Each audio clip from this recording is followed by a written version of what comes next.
Hi everyone, it's Desiree and day 22. So today I'm going to feature two. I'm going to feature that beautiful background, that wood background by Altenew. Found that in my stash there.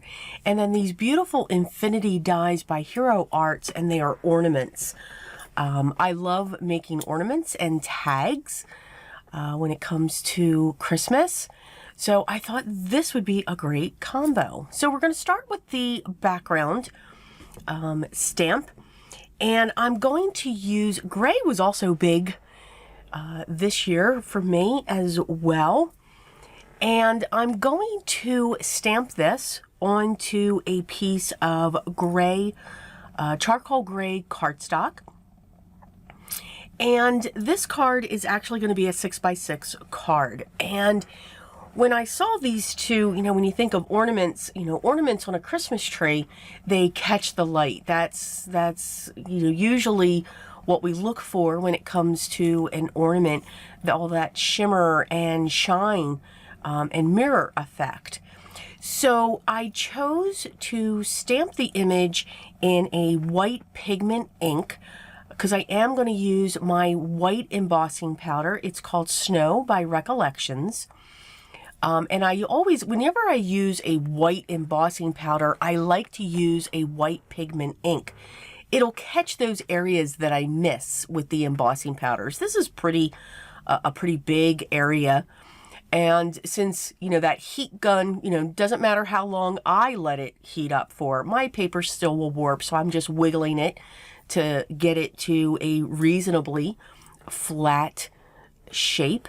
And then I trim the sides of it because I don't want a gray border. I just want that wood. And I just love that sharpness of that wood. It's almost like a birchwood effect. I found this snowflake die. I believe it's by Darice. I don't know. I didn't have it in its packaging, so I apologize. So grab any large snowflake die that you may have. Or stamp, and I die cut that a couple times from white cardstock and then one time from that beautiful iridescent mirror cardstock, and this is by Simon Says, and I'm just layering these up together just to give it a little bit of dimension. And I'm using an aqua shade from one of the nested ornaments, and I used black for the topper. And I'm putting one to the front and the back. Now, you don't have to put the one to the back because I'm actually going to adhere this to the card. So this isn't something that could be taken off of and put on your tray. I'm actually going to make it to be part of it. I didn't line them up correctly, so I'm just going to come in with my black Memento marker just to fill those areas in. And I want as much of this snowflake on the front of this ornament as I can. So using my Nouveau Deluxe glue, I'm going to put that onto the back, and that's how I'm going to adhere this as much as I can. So only a small portion will be cut off. I will use my scissors just to trim that off. And I do suggest a larger pair. Using these small ones, it was kind of a little tough there. But the larger scissors will just cut through that like butter, flattening out that piece just a little bit more. I'm coming in with some, I believe this is blue ribbon, either blue ribbon or faded jeans, but you can use any darker blue ink that you may have. And I'm using one of my blending brushes there to just add a little bit of dimension, a little bit of shape to the ornament. So you can see it takes up a lot of the front panel there. I'm going to dig into my twines, and I'm just going to pull a lot of those out and trim those because I'm going to have them come behind the ornament and up through the top and out the bottom of that. So I'm going to thread these through from behind and then just set that up. And I'm so sorry, my phone just rang. Again, I am so sorry. I've been waiting for that call. All right, so back to the card. So you can see I've got the twine wrapped into the ornament. So it's going to go behind it. And all of these twines. So on the bottom, I'm going to spread them out because they're going to wrap around this wood panel and go behind that. And then they're going to be straight coming out the top of the ornament. Now I'm going to use my double-sided 2-inch wide tape by Uline. I love this tape. It's not a forgiving tape, but it just does wonders for me. I use it a lot when it comes to when I watercolor. It straightens out that panel, makes it flat, basically, what I'm trying to say. And it's just a great, but it is just not forgiving. The moment it touches paper, it's down.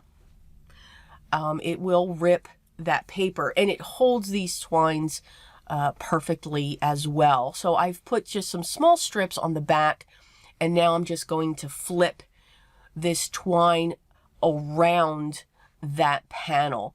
Again, trying to separate them out, but not stressing if they're not perfect. But I just want them to wrap around that.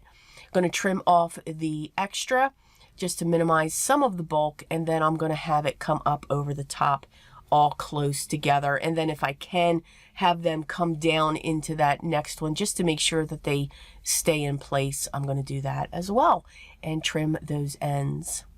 Now with this twine in the back there, it is going to add some bulk.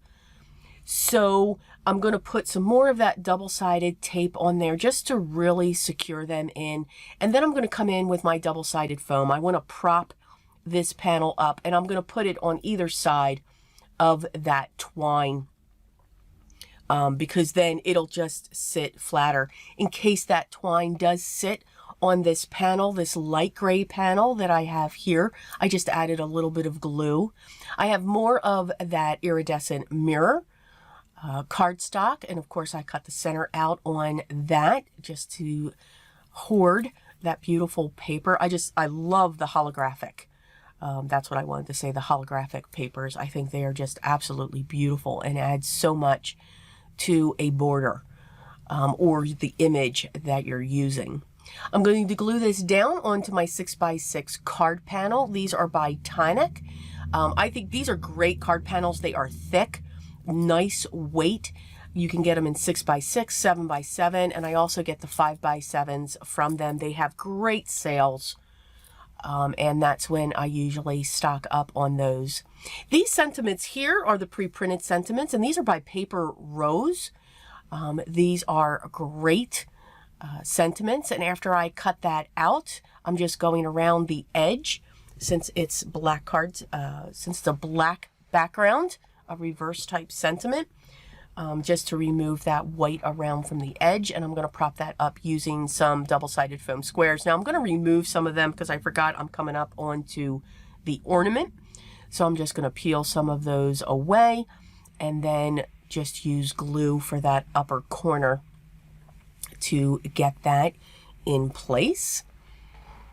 And I'm going to double these up just to really give that sentiment even more dimension, because when I did put that ornament down, I used a double layer of those double-sided foam squares by Stampin' Up. Just going to hold that in place just a little bit. And the beauty of this holographic paper is you don't have to add any dots or gems or sequins, but you certainly can. I love the simplicity of this, and I think that we don't lose that wood grain background behind that ornament. I think that ornament has a perfect frame. I hope you enjoyed day 22 featuring Altenew and Hero Arts. Again, dig into your stash. That's this year's theme. We'll take these techniques that I just showed you and apply them to what you have and have fun with it. Remember, you create art. It's unique and it's beautiful, and enjoy the process.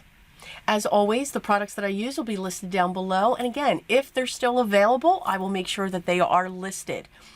If you have any questions, make sure you leave those down below and I will get back to you as soon as I can.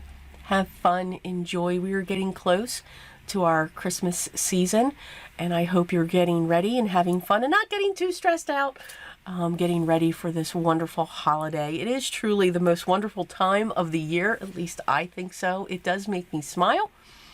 But always remember, and it'll help you get through these stressful times that the holidays bring. Always be creative, guys. And I'll be talking to you in day 23.